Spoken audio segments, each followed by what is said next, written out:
Ordinance বিতর্কে কংগ্রেসকে দায়ী করলেও রাহুল গান্ধীর পাশে দাঁড়ালো এনসিপি।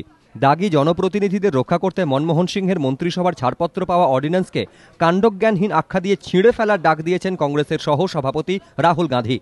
আর এ নিয়েই ঝড় উঠেছে রাজধানীর রাজনীতির অলিন্দে। বিরোধীরা দাবি করছে রাহুল যেভাবে সমালোচনা করেছেন তাতে প্রধানমন্ত্রিত্ব ছেড়ে দেওয়া উচিত মনমোহনের। এই পরিস্থিতিতে কংগ্রেসের উপর চাপ বাড়ালো ইউপিএ 2 এর অন্যতম শরিক দল এনসিপি। শনিবার কলকাতায় বণিক সভা ক্যালকাটা চেম্বার অফ কমার্সের একটি অনুষ্ঠানে যোগ দিতে এসে এনসিপি নেতা তথা কেন্দ্রীয় ভারী শিল্পমন্ত্রী অর্ডিন্যান্স বিতর্কের দায় সরাসরি কংগ্রেসের ঘাড়েই চাপিয়েছেন। The responsibility for this decision and the way the things have been handled rests only with the Congress party. কংগ্রেসকে দায়ী করলেও কৌশলে রাহুল গান্ধীর পাশে দাঁড়িয়েছে NCP. While the bill should be brought into parliament, the ordinance is not necessary at all.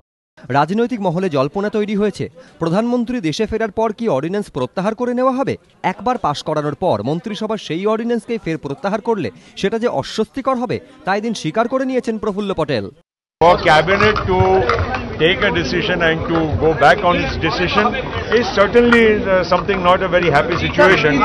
একদিকে গোটা দেশে দুর্নীতির বিরুদ্ধে জনমত দিন দিন প্রবল হচ্ছে, অন্যদিকে ইউপিএ 2 এর শুরু থেকে কংগ্রেসের বিরুদ্ধে বারবার দুর্নীতির অভিযোগ উঠেছে। এই পরিস্থিতিতে কংগ্রেসের ঘাড়ে দায় চাপিয়ে অর্ডিন্যান্স বিতর্ক থেকে দূরত্ব তৈরির চেষ্টা করল এনসিপি। পাশাপাশি অর্ডিন্যান্সের বিরোধিতা করে রাহুলের পাশে দাঁড়িয়ে নিজেদের ভাবমূর্তি উজ্জ্বল করারও চেষ্টা করল তারা, এমনটাই মনে করছে রাজনৈতিক মহল।